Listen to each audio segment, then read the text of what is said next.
گلدسته شیرالی و رهبری محفل طبیعت دوستان است. اعضایان محفل در همین روحیه تربیت یافتند. همین است که در سمت محافظت محیط زیست و پرنده‌ها در ناحیه وسیع فعال می‌باشند.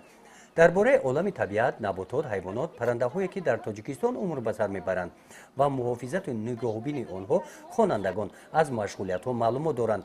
این نوبت معلم درباره شاهین پرنده‌ای که در کتاب سرخ تاجیکستان داخل گردیده است نقل می‌کند.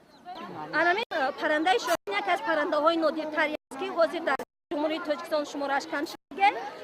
کارمندان ساحه اکولوژی وقتی تحقیقات می‌کنند 10 عائله شد تنها در ناحیه شاهین دریافت میکنند. خلاص ما باید این پرنده را محافظت کنیم چون که تمام جای‌ها باید که از این پرنده کم شده باید که باشه. گلدسته همراه شاگردان گل و پرنده‌ها و رسم‌های زیبایی که بیانگری طبیعت زیبای کشور عزیزمان هستند با آزمون این گل‌ها و پرنده‌ها آمدند.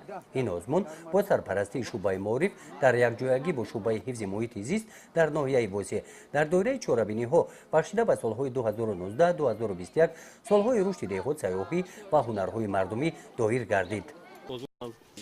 از 6 نامیناسیون عبارت بود.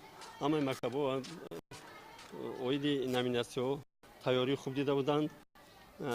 اساس از گذراندن چنین آزمون‌ها مقصد برداشتن تربیت اکولوژی خوانندگان و مکتبچگان و این چنین معرفت اکولوژی اهالی جمهوری ترکیه به نظر گرفته شده است.